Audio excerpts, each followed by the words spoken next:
has been a gentleman in the black community who's 104 years old, who has been not only financially supportive, but intends to be there in person.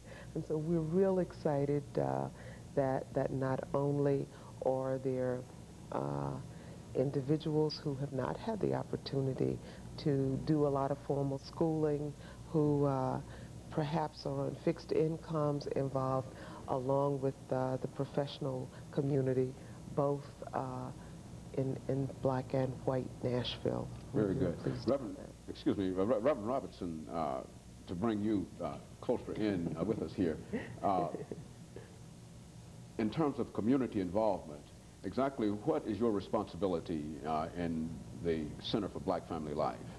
Well, I'm very excited about the concept of the center, of course. One of the things we're trying to do is to involve the greater black Nashville-Davidson County community in issues which do involve not only our children, our teenagers, but also our parents in strengthening the black family. Obviously, as a pastor of a church that ministers predominantly to a black neighborhood in East Nashville, I'm particularly concerned about the trends that we see in our families, in our marriages, in our children, some of which Ms. Shaw has mentioned. As a pastor, and then also as a physician who can sit on the other side of the desk and see some of the manifestations of these negative behaviors, particularly alcohol and drug abuse, in our people, I was particularly concerned about becoming involved with an organization that would choose to focus on not studying, not having an academic interest in the problems of the black family, not in presenting ourselves for the purposes of the media primarily, to be up front and to be seen but not heard, to be hearers but not doers, but to be involved with an organization that would be specifically designed to begin to address, and not only us doing for you, but ourselves working for ourselves. And this really is what the Center for Black Family Life is all about. As a pastor, I hope that we will encourage other black churches throughout the city to demonstrate their interest in a variety of ways. The conference is going to be an ideal opportunity for persons in the community, individuals, families, churches again, other community organizations that are concerned about our community to come out and to begin to say, yes, I'm concerned, and I want to be involved.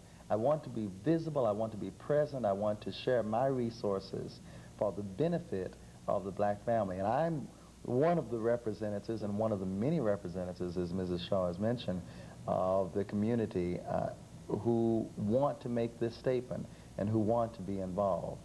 And I'm proud to be an executive board member and a charter member of the center, and I trust that this is the beginning of many such programs that are very specific and will be very helpful in addressing and in solving the problems that we know face our communities. Let us talk about some of the problems that are impacting up on the black family today.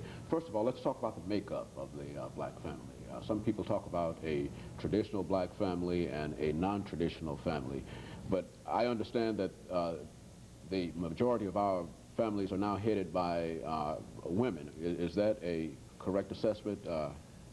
I think when you talk about the makeup of the black family, you have to look at the black family from a black perspective, else you begin to call pathological what is indeed not pathological, but what has been a strength of black family. If you're looking for a mom and dad, 2 kids, a dog and a cat, you may err gravely in understanding what the black family is all about. The black family is about relationships. They often include fathers. Sometimes they just include mothers. They include children. They include grandmothers. They include cousins. They include aunts.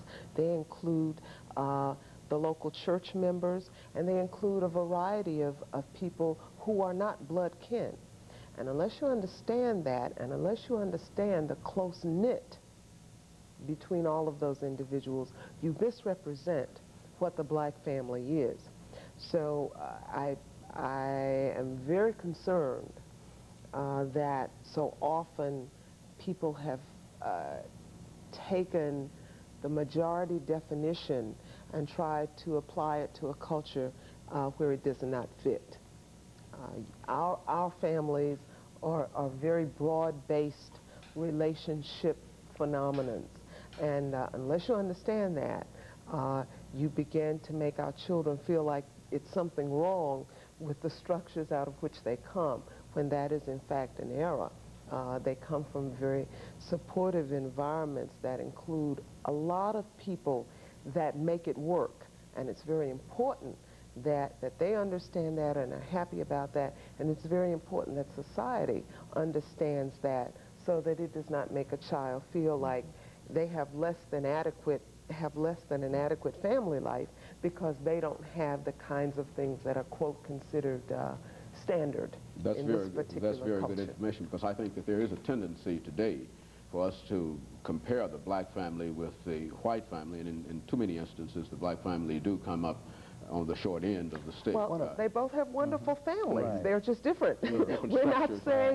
saying one is superior to the other. Very good. But unless we can understand that different does not mean negative. It does not mean bad. Different simply means not the same, not bad. One of the things that has distressed me significantly is that the media does seem to give the impression, I think we're under the misconception, that there are no quote-unquote classic nuclear families in the black community as well. And one of the things that I, as a pastor, am particularly concerned about is preserving even that classic image of the two-parent household family, and in strengthening the marriage, and in strengthening the image of that father in that household with those children, and making those children even realize that there are families, even within our black community, that do fit even the majority definition of family. And so often I think we forget ourselves that family unit does indeed exist, and even in the most classic majority culture definition. And I just like to always put a plug in that there are families like our families that also have husbands and wives and children living together. Very good. Doctor, we're going to have to break for a Black Pulse profile, and we'll talk about some other issues concerning the black family after this break.